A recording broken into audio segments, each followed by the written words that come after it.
You people don't belong here. This is my table. They thought humiliating a black man in a silk shirt, pouring a plate of greasy food over his head in a high-end diner, would be just another Tuesday for a corrupt cop. They thought he was just another target to be broken. But what Officer Miller didn't know was that the man he just assaulted wasn't just a new resident. He was the most decorated undercover agent in the FBI, and he was about to become the storm that would burn Miller's entire precinct to the ground. In a world where a badge is supposed to mean justice, this time it was used as a weapon. But every lie, every cover-up, and every threat only added fuel to a fire that was already unquenchable. Tell me in the comments where you're watching this from. Smash that like button and stay locked in until the very end.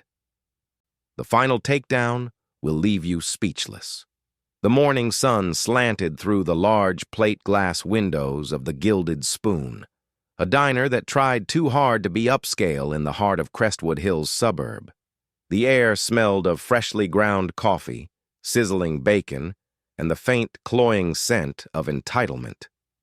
Silverware clinked against heavy ceramic plates as the neighborhood's elite performed their daily ritual of breakfast meetings and quiet gossip.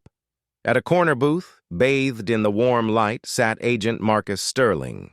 To the casual observer, he was simply a man of about 35, impeccably dressed in a deep crimson silk shirt and tailored charcoal trousers. His face was a study in calm, his dark eyes scanning the pages of a worn leather-bound book as he sipped his black coffee. He had moved into the neighborhood a week ago, a quiet presence in a large colonial house that had the locals whispering. The diner's bell chimed, a harsh, intrusive sound.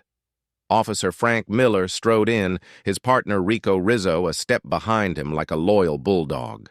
Miller, a thick-set man in his late 30s with a ruddy face and eyes that held a perpetual sneer, surveyed the room as if it were his personal kingdom. His gaze swept past the familiar faces, the ones who nodded respectfully or quickly looked away, and landed on the corner booth. His booth, the one with the perfect view of the street, the one he'd claimed as his own for the past 10 years. And in it sat a black man he'd never seen before, looking as calm and out of place as a panther in a poodle parlor. Miller's lip curled. The crimson shirt, the confident posture, the sheer audacity of it all grated on him like nails on a chalkboard. He marched toward the table, his heavy boots thudding on the checkered floor. The low hum of conversation in the diner began to falter as patrons sensed the shift in the atmosphere. "Morning, Frank," the owner, a nervous man named Sewell, mumbled from behind the counter. Miller ignored him. He stopped directly in front of the booth, casting a large shadow over Sterling's book. Sterling didn't look up immediately. He took another slow sip of his coffee, deliberately turning a page before closing the book, his finger marking his place. Only then did he raise his eyes to meet Miller's. They were calm, steady, and utterly unreadable. "Can I help you, officer?" Sterling's voice was deep and smooth, a stark contrast to the grating tension in the air. Miller leaned in, placing his thick hands on the table. The smell of stale cigarettes and cheap cologne washed over Sterling. "You're in my seat," Miller growled, his voice low and menacing. Rizzo stood a few feet back, arms crossed, a smug smirk on his face. The entire diner was now silent, a captive audience to a confrontation they knew was coming. A few cell phones began to discreetly rise above tabletops. Sterling's expression didn't change. He glanced around the half-empty diner. "There seem to be several other available seats, officer. I'm sure one of them will suffice." The polite, logical response seemed to infuriate Miller even more. It was a rejection of his authority, a refusal to play the game of intimidation. "I don't think you heard me," Miller hissed, his face turning a shade redder. "This is my table. And you people don't belong here." The words hung in the air, ugly and sharp. "You people!" It was the spark. Sterling's jaw tightened almost imperceptibly. He had dealt with men like Miller his entire life, on the streets, in interrogation rooms. Arrogant, insecure men who used their uniform as a shield for their own bigotry. He knew the playbook. Escalation was the goal. A reaction was the prize. He refused to give it. "I'm a resident of Crestwood Hills, officer," Sterling said, his voice still level. "Just like you. I belong wherever I choose to sit." Miller's eyes narrowed to slits. The calm defiance was more than he could handle. He glanced at Rizzo, who gave a slight, encouraging nod. This was their show. With a sudden, swift movement, Miller snatched a nearby plate from a table where a startled couple had been eating. It was a half-eaten breakfast special, runny eggs, greasy bacon, and hash browns swimming in ketchup. Without a word, Miller turned and dumped the entire contents of the plate directly onto Marcus Sterling's head. The greasy, lukewarm mess slid down his face, dripping onto the fine silk of his crimson shirt. The ketchup looked like blood against the rich fabric. A collective gasp rippled through the diner. Saul, the owner, looked like he was about to faint. Miller stood back, a triumphant smirk on his face. "Now it looks like you've had a little accident," he said loudly, for the benefit of the room. "Maybe you should go home and clean yourself up, and don't come back."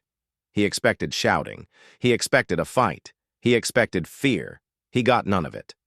Sterling sat perfectly still for a moment, the yolk of an egg dripping from his chin. He slowly reached for a napkin, wiped his face with a deliberate, almost surgical precision, and then looked directly at Miller.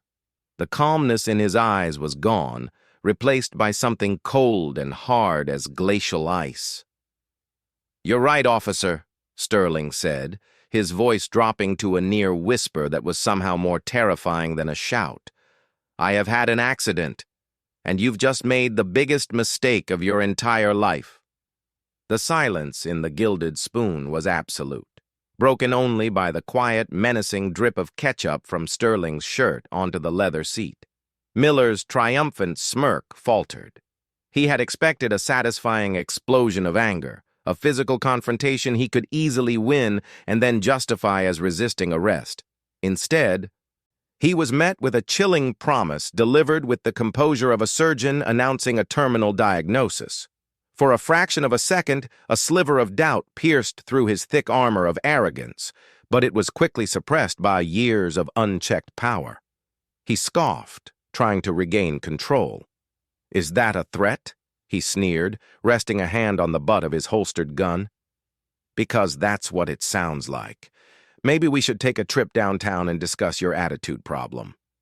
Sterling simply rose from the booth, his movements fluid and unhurried, despite the disgusting mess clinging to him. He was taller than Miller, a fact that seemed to further irritate the officer.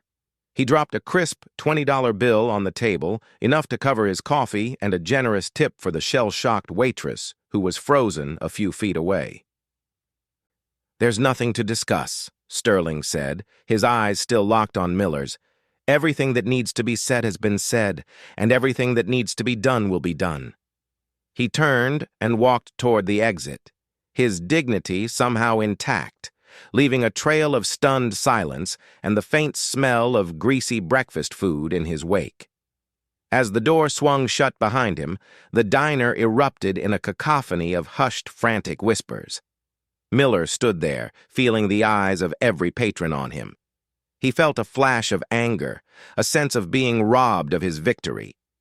He turned to Rizzo. "Get statements. Make sure everyone saw him get aggressive, belligerent, threatening an officer." An hour later, back at the 14th Precinct, Miller sat at his desk typing up the official report. Chief of Police David Thorne, a man whose political ambitions were matched only by his willingness to bend the law, stood over his shoulder, reading the words as they appeared on the screen. Thorne was a master of appearances, a full head of silver hair, and a smile that could charm city council members while simultaneously approving a cover-up. Subject identified as Marcus Sterling became verbally abusive and aggressive when asked to relocate from a table needed for officers on duty. Miller typed, the clacking of the keys unnaturally loud in the quiet office. Subject made veiled threats, citing his new residency as a form of intimidation. His hostile demeanor created a public disturbance.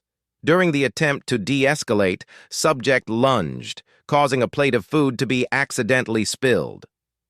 Thorne nodded slowly, a small, satisfied smile playing on his lips. Accidentally, he repeated, savoring the word. That's good. It's clean. What about witnesses? Rizzo has them, Miller said, leaning back in his chair, the confidence returning. Sol, the owner, knows which side his bread is buttered on. A few of the regulars will back our play. Anyone who doesn't will be dismissed as unreliable. We've got this. The report was a masterpiece of fiction, a carefully constructed narrative designed to transform the victim into the perpetrator. It stripped Sterling of his dignity, his composure, and the truth of what had happened, replacing it with the crude caricature of an angry black man causing trouble in a respectable establishment. The crimson silk shirt became a gaudy, provocative garment. His calm defiance became non-compliance and verbal assault. The entire incident was neatly packaged into a file, stamped and buried within the bureaucratic labyrinth of the precinct, a wall of blue lies designed to be impenetrable. Thorne clapped Miller on the shoulder. Good work, Frank. Just another Tuesday. Don't let it get to you. This new money moving in thinks they own the world. Sometimes they need a reminder of who's really in charge. He walked back to his own office, the picture of a commander in control. But Miller, alone at his desk, couldn't shake the final words Sterling had spoken. You've just made the biggest mistake of your entire life. It wasn't the content of the threat that bothered him. He'd heard worse from hardened criminals. It was the delivery, the absolute certainty. He pulled up Sterling's name in the DMV database. The address was for the old Henderson estate on the top of the hill, a place that had sold for a fortune. No criminal record, no outstanding warrants. The man was a ghost, a blank slate. Miller felt a prickle of unease. In his world, everyone had a history, a weakness, a pressure point. A man with none was dangerous. He shook his head, dismissing the thought. He was a cop.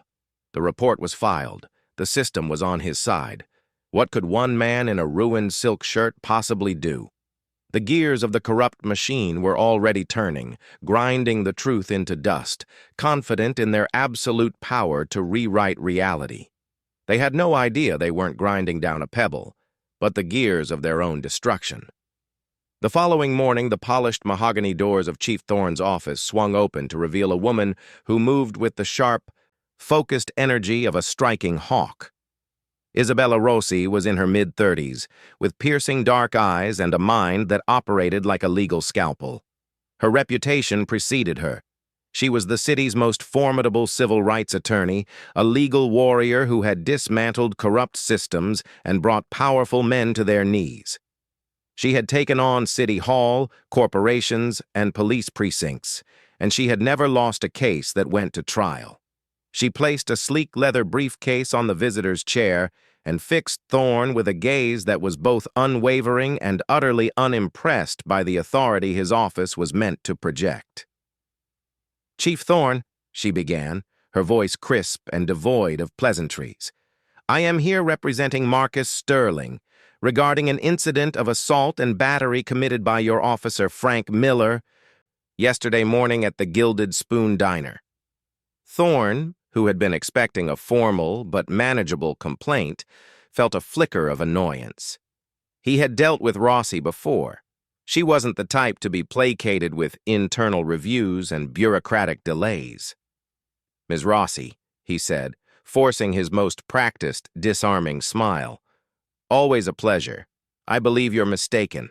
I have the official report right here. He slid the file across his desk, a silent invitation for her to see the official, unassailable narrative. It seems your client was the one causing a public disturbance. My officers acted professionally to de-escalate a situation he created. Rossi didn't even glance at it. I'm not interested in Officer Miller's creative writing, Chief. I'm interested in the truth. And the truth, I find, is often captured quite clearly on video.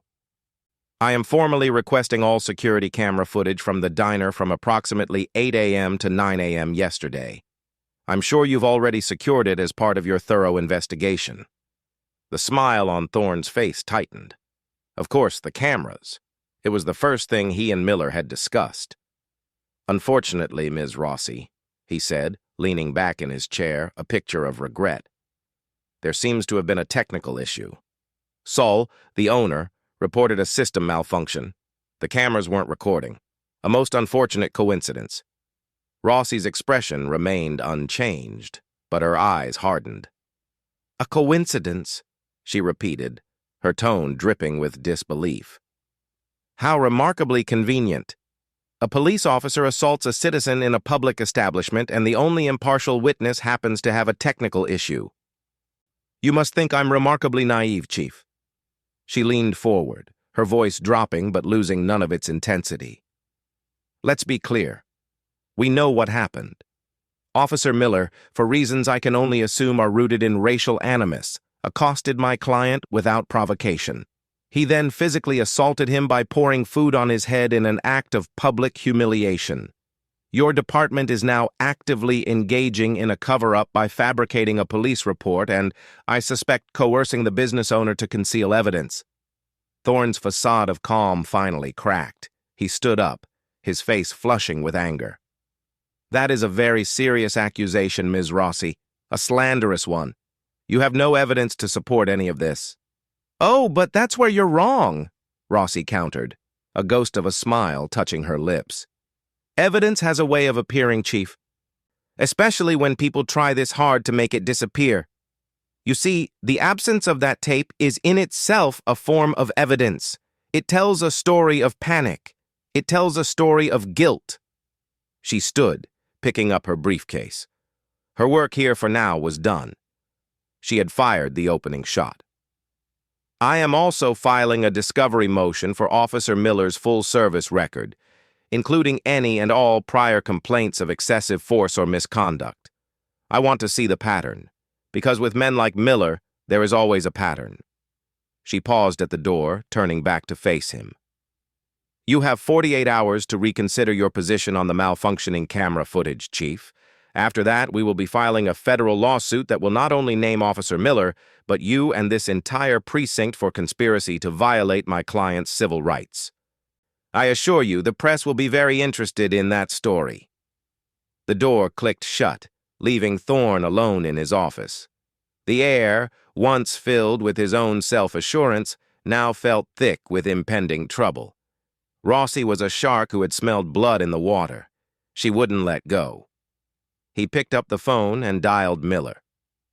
We have a problem, he said, his voice tight. A big one. Her name is Isabella Rossi.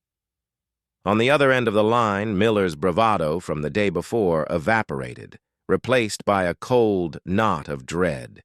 He had thought it was over, but as Rossi's words echoed in Thorne's office, it was clear that the real battle had only just begun. The first wall of their cover-up, the missing video, had been challenged. They were confident it would hold, believing they had controlled every variable. They had no idea the most important piece of evidence wasn't on a hard drive in the diner's back office, but was already safe, hidden in the one place they could never reach. Chloe Peterson sat in her cramped third-floor apartment, the termination letter from the Gilded Spoon lying on her rickety kitchen table like a death sentence.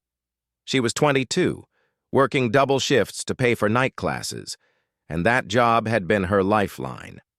The official reason for her firing was customer service deficiencies, a vague and insulting lie. She knew the real reason. She had seen everything. She had been the one refilling coffee 2 tables away when Officer Miller began his slow, predatory march toward Marcus Sterling. Her heart had hammered against her ribs as she watched the entire ugly spectacle unfold. She saw Miller's sneer, heard the racist poison in his words, and witnessed the shocking act of humiliation.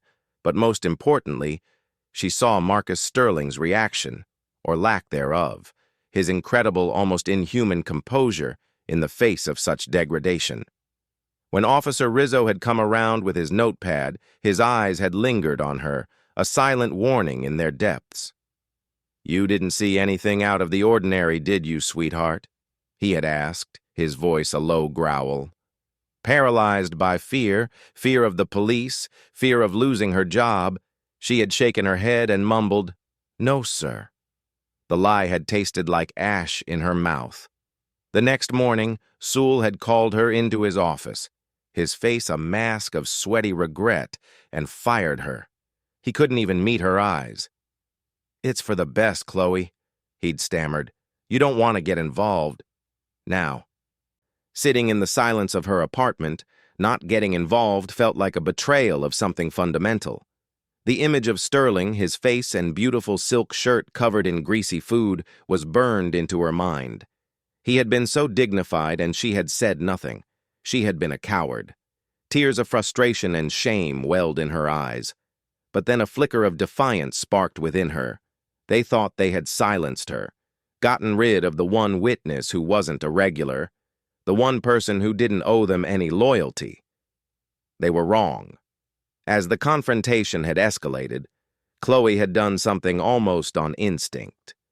Her phone, tucked into the pocket of her apron, had felt heavy. While pretending to wipe down a nearby counter, her back to Miller and Rizzo, she had discreetly pulled it out with trembling fingers. She had hit record. The angle was low, partially obscured by a sugar dispenser, but the audio was crystal clear. It had captured everything. Miller's menacing approach, his racist taunts, Sterling's calm responses, and the sickening sound of the food being dumped, followed by the collective gasp of the diner. It had even captured Sterling's final chilling promise. She had been terrified to keep the video on her phone, convinced the police could somehow find it, confiscate it, delete it. That night, her hands shaking, she had uploaded the 2-minute clip to a secure encrypted cloud server she had created for her college projects. She had named the file Invoice 33B Archive, something innocuous, meaningless. Then she had performed a factory reset on her phone, wiping it completely clean. The digital key to Miller's downfall was safe, hidden in the vast, anonymous expanse of the internet. Now, holding the termination letter, her fear was slowly being replaced by a cold, simmering anger. They hadn't just humiliated a good man. They had taken her livelihood, her stability, all to protect a bully in a badge. They thought she was just a powerless waitress they could discard.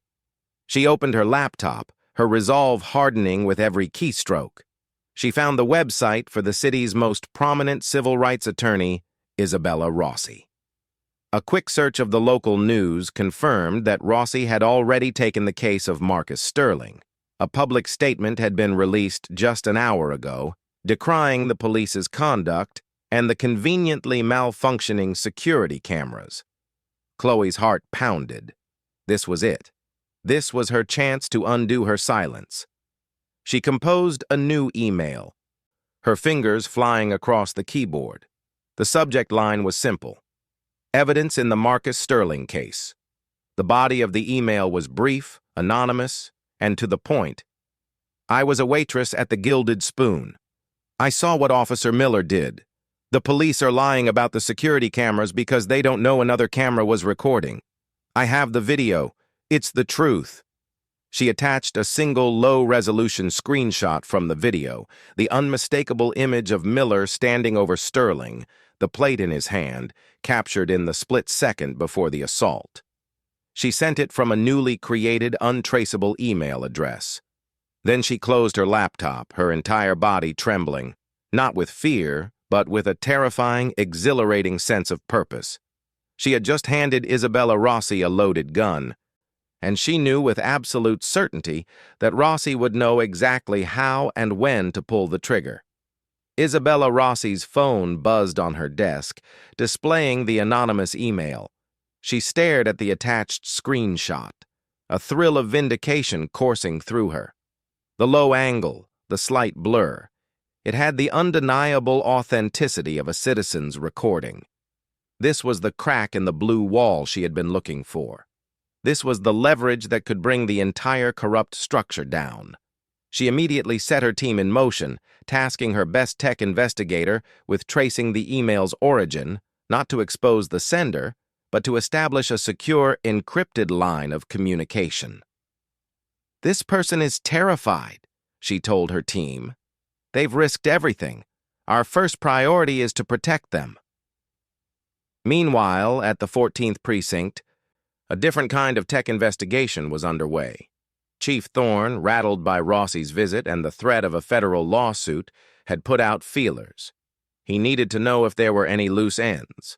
An informant, a busboy at the diner who was on probation and easily squeezed, mentioned that Chloe, the young waitress, had been fired right after the incident. He also mentioned she was always on her phone. It was a flimsy lead, but in Thorne's paranoid state, it was enough. He bypassed official channels, calling in a favor from a detective in the cybercrimes unit who owed him, a man skilled in the gray areas of digital surveillance. "Find out what she's been doing online," Thorne had ordered. "Social media, emails, everything. I want to know who she's talking to." It didn't take long for the detective to find the breadcrumbs. While the anonymous email to Rossi was well hidden, Chloe had made one small mistake. She had used her apartment's Wi-Fi to create the throwaway account. It was a faint link, but for a skilled investigator with lax ethics, it was enough to connect the dots. The news hit Thorne's desk like a grenade. There was a video, a second recording. Their entire cover-up, their fabricated reports and missing security footage, was about to be blown apart by a 22-year-old waitress. Panic set in. He summoned Miller and Rizzo to his office, his face pale with fury. "There's a video," he hissed, slamming his hand on the desk. "The waitress! She recorded it! She sent it to Rossi!" Miller's face went white. The blood drained from Rizzo's. The foundation of their lies was crumbling. "We need to get it," Miller said, his voice a hoarse whisper. "We need to get that phone." "It's not on her phone, you idiot," Thorne snapped. "She's not stupid. She's hidden it. But she's the only one who knows where. You two will pay her a visit tonight. You will convince her that sharing that video is a very, very bad idea. You will remind her how dangerous the world can be for a young woman living alone. Am I clear?" That night, Chloe was startled by a loud, aggressive knock on her apartment door. Peeking through the peephole, her blood ran cold. It was Miller and Rizzo, out of uniform, their faces grim in the dim hallway light. She froze, her mind racing. This was it, the retaliation she had feared.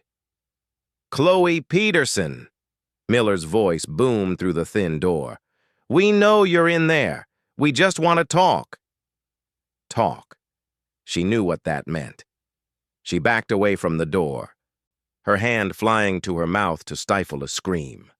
Her apartment, once her sanctuary, now felt like a trap. The knocking grew more insistent, rattling the door in its frame. "We know about the video, Chloe." Rizzo's voice was smoother but more menacing. "We know you sent it to that lawyer. You're making a very big mistake, a career-ending mistake, maybe worse." Chloe scrambled for her laptop. Her hands were shaking so violently she could barely type. Isabella Rossi's investigator had established a secure chat line just that afternoon. "If you are ever in danger, use this. Do not call 911. Chloe typed a frantic message. "They're here. Miller and Rizzo at my door. They know about the video." An immediate reply flashed on the screen. "Stay calm. Do not open the door. We are on our way. Record everything." Chloe propped her phone against a bookshelf, aimed it at the door, and hit record for the second time in 3 days. The threats from the hallway escalated. "Think about your future, Chloe. Think about your family. Accidents happen every day," Miller shouted. Inside, Chloe huddled in the corner, tears streaming down her face, the quiet hum of her phone's recording a small, defiant shield against the storm of intimidation raging outside her door. They thought they were cornering a scared little mouse. They had no idea they were providing Isabella Rossi with her next, and even more damning, piece of evidence. Witness intimidation. a serious felony. Their desperation had turned them from bullies into criminals, and every word they spoke was another nail in their own coffin. While Miller and Rizzo were busy terrorizing Chloe, Marcus Sterling was sitting in the back of a darkened sedan, parked in a multi-story garage downtown. The air was cool and smelled of concrete and exhaust fumes. Across from him sat Detective Michael Evans, a man Sterling had known for years. Evans was a good cop, a rare island of integrity in the sea of corruption that was the 14th Precinct. He was a man in his late 30s with weary eyes that had seen too much. He and Sterling had crossed paths during a joint FBI police task force years ago and had maintained a quiet, professional respect for one another. Sterling had reached out through a back channel, knowing Evans was the only person in that precinct he could trust. "You were right to call me, Marcus," Evans said, his voice low. He slid a thick manila folder across the seat. "What Miller did to you, it wasn't an anomaly. It was an escalation of a pattern Thorne has been covering up for years." Sterling opened the folder. Inside were copies of official documents, complaint forms, internal memos, and suppressed incident reports. It was a secret history of the 14th Precinct's rot. He saw at least 5 separate excessive force complaints filed against Officer Miller in the last 3 years alone. All of them officially dismissed as unfounded by Chief Thorne. The complainants were all black or Hispanic. The pattern was undeniable. One report detailed an incident where Miller had allegedly broken a young man's arm during a routine traffic stop. Another described a verbal altercation that had resulted in a man suffering a concussion. Each time, the official narrative, signed off by Thorne, painted the victim as the aggressor. "Thorne cultivates guys like Miller," Evans explained, his voice laced with disgust. "He uses them as his blunt instruments. Miller gets to indulge his prejudices, and Thorne gets an enforcer who keeps the undesirables in line and makes him look tough on crime to the city council. It's a symbiotic relationship. Thorne buries Miller's messes, and in return, Miller gives him the kind of aggressive policing that plays well in the suburbs." Sterling continued to flip through the pages. He found a series of internal emails between Thorne and the city's legal department discussing strategies to mitigate liability from a lawsuit that was quietly settled out of court. The details were redacted, but the message was clear. This was an organized, long-standing conspiracy to hide officer misconduct and violate the civil rights of the very citizens they were sworn to protect. "Why are you doing this, Mike?" Sterling asked, looking up from the files. "This could be your career." Evans let out a long, tired sigh. "I became a cop to put away bad guys, Marcus, not to watch them get promoted. I have to look at myself in the mirror every morning. For a long time, I told myself I could do more good on the inside, but watching Thorne and Miller operate, they're a cancer, and if you don't cut out a cancer, it spreads." He tapped the folder. "This is everything I could get my hands on without raising suspicion. The paper trail. It proves that your case isn't just about one racist cop having a bad day. It's about a command staff that enables and encourages this behavior. It's systemic." Sterling closed the folder. The evidence was damning. Combined with Chloe's video of the assault and the new recording of Miller's witness intimidation, it formed an ironclad case. They now had the act itself, the history of prior acts, the cover-up, and the criminal attempt to conceal the cover-up. It was a complete chain of corruption. "Thank you, Mike," Sterling said, the words carrying a weight of deep gratitude. "You're putting yourself at great risk." "The risk of doing nothing is greater," Evans replied. He looked at his watch. "I have to go before I'm missed." He got out of the car and disappeared into the shadows of the parking garage, a lone man who had chosen conscience over complicity. Sterling sat in the darkness for a few moments longer, the heavy folder in his lap. He now held the blueprint to the entire rotten structure of the 14th Precinct. The time for quiet, strategic moves was almost over. It was time to set the firestorm loose. He picked up his phone and sent a simple encrypted text to Isabella Rossi. "I have the pattern. All of it. It's time to go public. The video dropped like a digital bombshell. Isabella Rossi, after ensuring Chloe was safe and relocated, made a calculated decision. A lawsuit would be slow, winding its way through the courts for months, even years. This required something more immediate, more explosive. She contacted Ben Carter, a Pulitzer Prize-winning investigative journalist for the city's largest online news outlet, a man known for his integrity and his refusal to back down from powerful institutions. They met in a secure location. Rossi didn't just give him the video from the diner. She gave him the entire package. The second video from Chloe's apartment with the audio of Miller and Rizzo's threats, clearly audible. The redacted but still damning complaint files from Detective Evans, the context, the history, the pattern of rot. Carter and his team worked around the clock, verifying every detail. 24 hours later, the story broke. The headline was stark and uncompromising. Video shows officer assaulting resident, precinct accused of widespread corruption and cover-up. The article was a meticulous takedown. It opened with the video from the Gilded Spoon. The clip, raw and shaky, was more powerful than any written description. Viewers could see Miller's aggression, hear his racist words, and witness the act of public humiliation in horrifying clarity. It showed Marcus Sterling's unbelievable restraint, completely shattering the official police report. Then the article pivoted to the second piece of evidence, the audio from Chloe's door. Miller and Rizzo's voices, unmistakable, threatening a young woman to protect their lie. It was a chilling look behind the curtain of the blue wall of silence.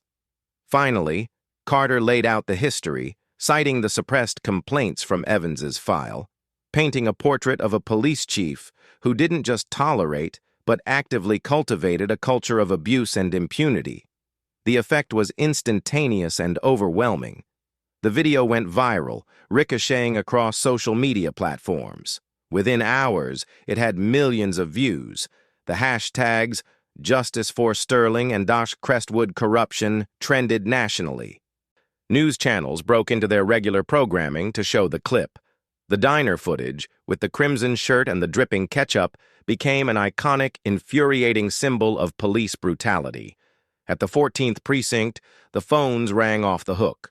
Reporters camped outside the building, their cameras and microphones pointed at the entrance like a firing squad. Chief Thorne found himself in the center of a firestorm he could not control. He held a disastrous press conference, standing before a sea of cameras, his usual smug confidence gone, replaced by a desperate, sweaty panic. He called the video deceptively edited and taken out of context. But the words sounded hollow and pathetic against the raw power of the visual evidence. He announced that Miller and Rizzo had been placed on administrative leave, a move that everyone saw as a meaningless gesture. The public outcry was deafening. City council members who had once praised Thorne's leadership were now demanding an independent investigation. Civil rights groups called for his immediate resignation. Even the police union, usually a staunch defender of its members, issued a weak statement about awaiting the full facts, signaling that they wanted nothing to do with this level of toxicity. The pressure was immense, a tidal wave of public fury threatening to wash away Thorne's entire career. He was trapped, cornered by a truth that was now playing on a loop on every screen in the country. In his office, Thorne paced like a caged animal, his mind racing. Rossi and Sterling had outmaneuvered him at every turn. They had used his own arrogance and Miller's thuggery against him. He was losing control, and he knew it. Desperate men do desperate things. His career was on the line. His reputation was in tatters. He had to regain the narrative, to flip the script one last time. He needed to turn the hero back into the villain. An idea, reckless and born of pure desperation, began to form in his mind. He picked up his phone and called Miller. "Where does he live?" Thorne asked, his voice low and dangerous. "The target. Sterling. I need his address. We're going to end this tonight." The plan was a Hail Mary of corruption, an act of such brazen arrogance that Thorne believed it just might work. He, Miller, and Rizzo were convinced that Sterling was just a wealthy, well-connected man with a brilliant lawyer. They still hadn't grasped the true nature of their adversary. Their goal was simple: to discredit him so thoroughly that the video evidence would be tainted by his own perceived criminality. They would plant evidence at his home, obtain a search warrant based on a bogus tip, and discover the contraband in a highly publicized raid. The narrative would shift from a racist cop to a drug-dealing thug who was using his money and influence to frame innocent officers. Late that night, under the cover of darkness, Miller and Rizzo drove an unmarked car up the winding road to the Henderson estate where Sterling lived. They parked a block away, their hearts pounding with a mixture of fear and adrenaline. This was a line they had never crossed before, breaking into a home to plant evidence. But Thorne had made it clear their careers, and possibly their freedom, depended on it. Miller, carrying a small gym bag, crept through the manicured hedges that bordered the property. The house was dark, seemingly empty. He found a back window leading to the library, one that Rizzo, who had cased the house earlier, had noted was an older, less secure model. With a pry bar, Miller carefully popped the lock. The sound was a sickening crack in the silent night. He slid the window open and slipped inside, Rizzo keeping watch outside. The interior of the house was immaculate and surprisingly minimalist. Miller's cheap flashlight beam cut through the darkness, landing on shelves filled with books. He moved quickly, his footsteps muffled by the thick oriental rug. He knew he didn't have much time. He opened the gym bag and pulled out the package, a brick of cocaine, an unregistered firearm with the serial number filed off, and several stacks of bundled cash. It was the standard frame-up kit, seized from a past raid and kept off the books by Thorne for just such an emergency. Miller's target was the desk in the corner of the library. He pulled open the bottom drawer, shoved the gun and the drugs into the back underneath some files, and placed the cash in the drawer above it. It was a sloppy plant, but they weren't counting on subtlety. They were counting on the authority of a search warrant and the shock and awe of a media circus. He was about to close the drawer when his flashlight caught something on the corner of the desk, a framed photograph. It showed Sterling standing with a group of serious-looking men and women. They were all wearing tactical gear, and behind them, emblazoned on a wall, was a familiar seal, the seal of the Federal Bureau of Investigation. A cold dread, far worse than anything he had felt before, washed over Miller. He leaned closer, his light trembling. Sterling was in the center of the photo, looking younger, but with the same intense, calm eyes. Pinned to his vest was a badge. Miller felt like the floor had just dropped out from under him. This wasn't just some rich guy.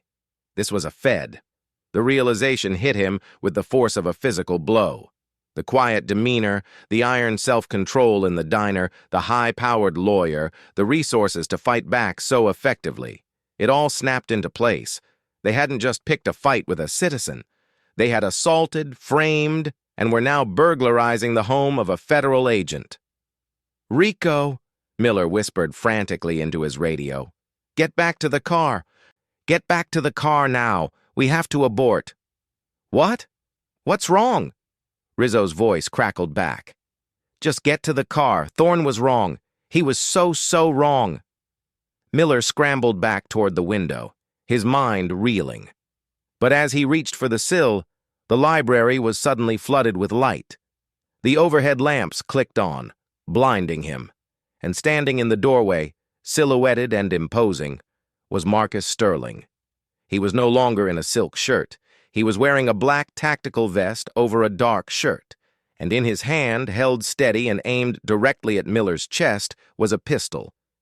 "You're a little late for your appointment, Officer Miller," Sterling said, his voice dangerously calm, "but I'm glad you could make it. We have a lot to talk about."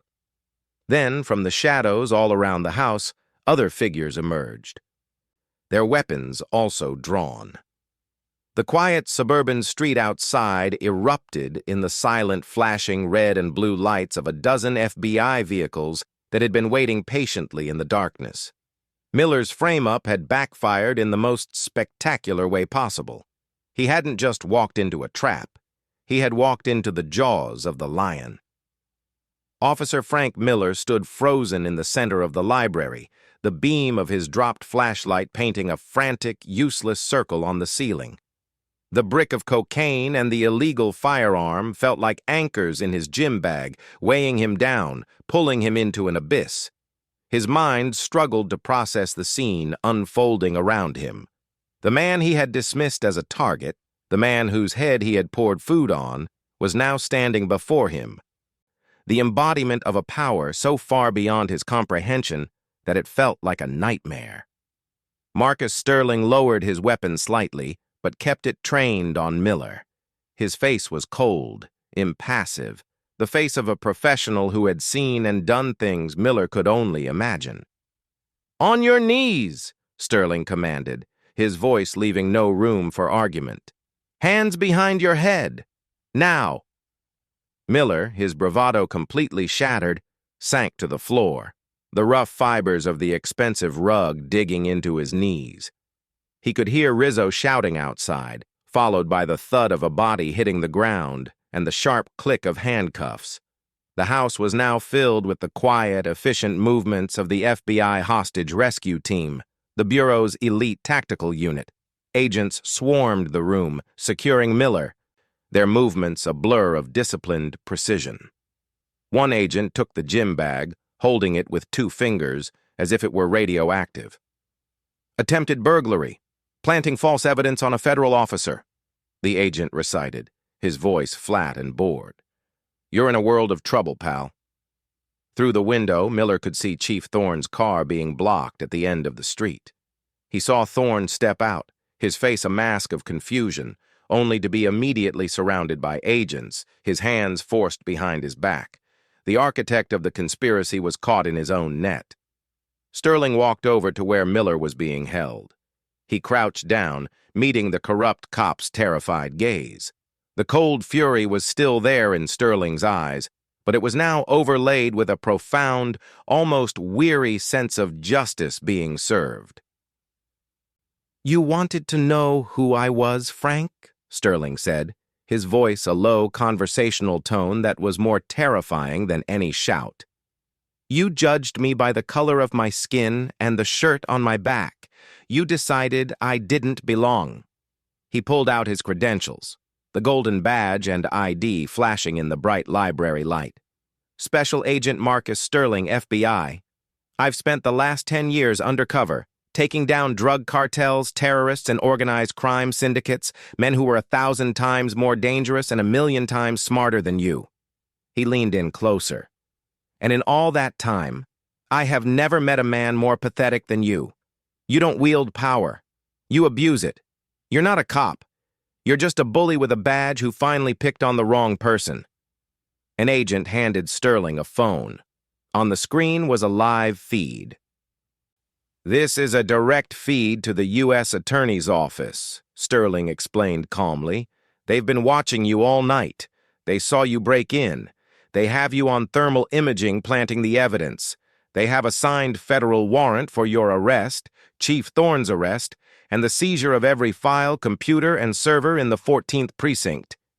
He stood up, the finality of his words hanging in the air. "Your little kingdom is over. You tried to ruin my life, to frame me as a criminal, to cover up your disgusting act of prejudice.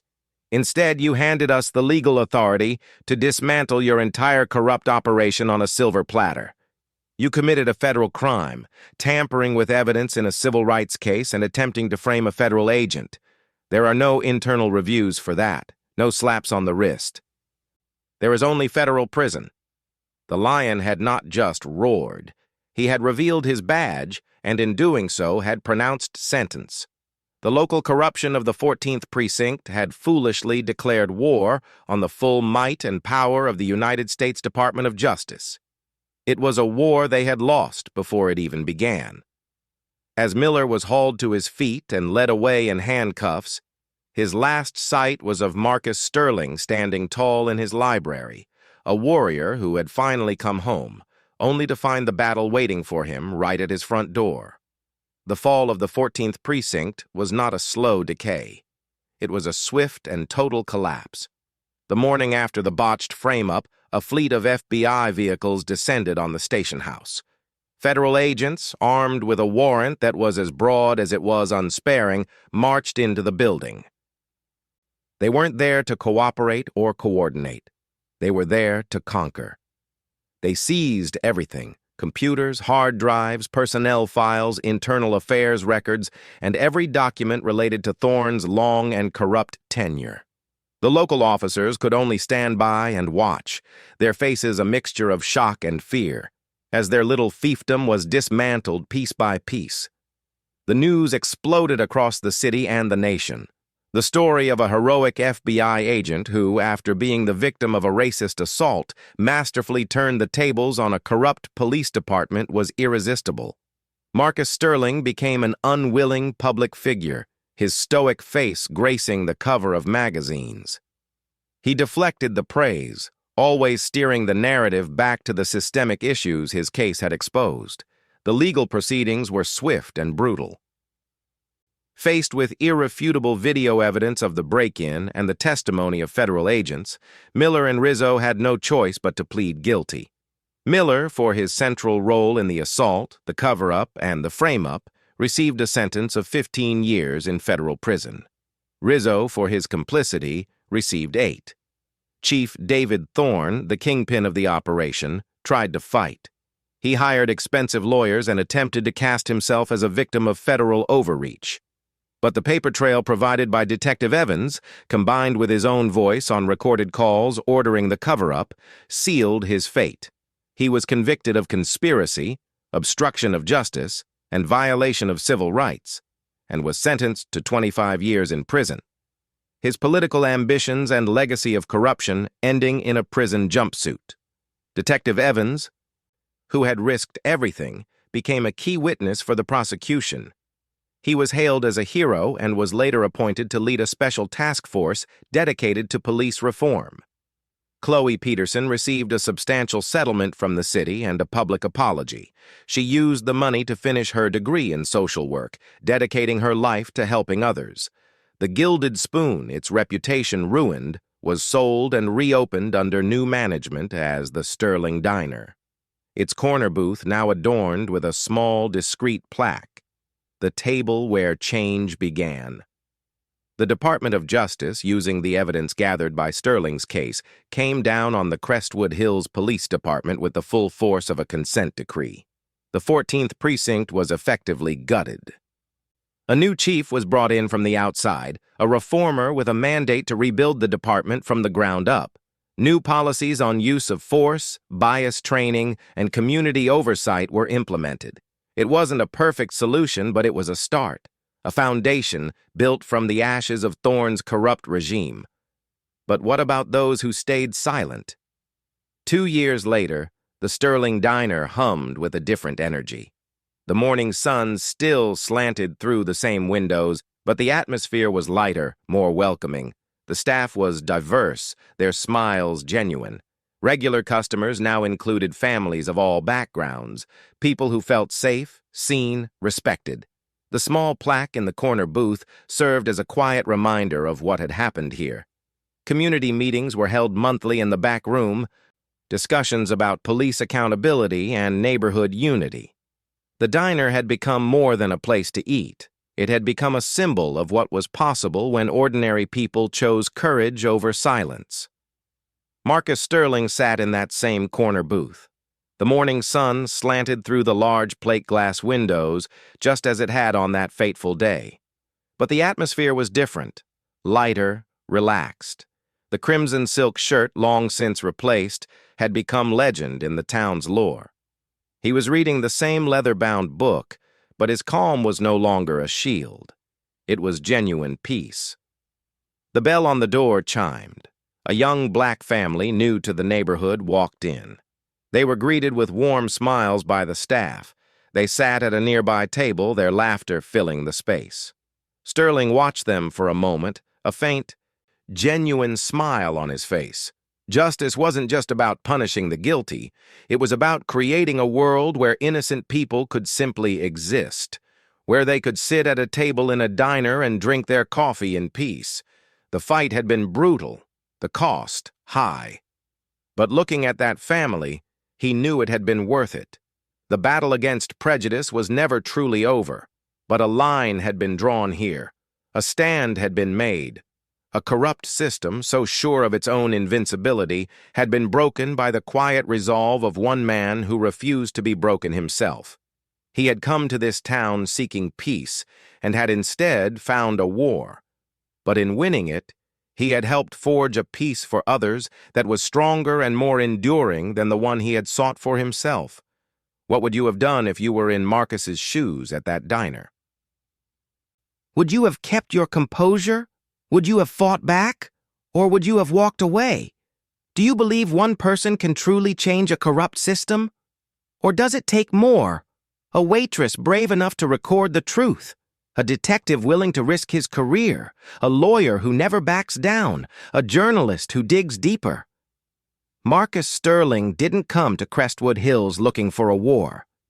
He came seeking peace after a decade of undercover work, fighting cartels, terrorists, organized crime. He'd earned that peace. But sometimes, peace finds you only after you've stood your ground one more time. The crimson silk shirt, stained with ketchup that looked like blood, became more than evidence. It became a symbol of dignity under assault, of restraint in the face of provocation, of the quiet power that comes from knowing who you are when the world tries to tell you who you should be. Have you ever witnessed injustice and stayed silent? What would it take for you to speak up? Let me know your thoughts in the comments below.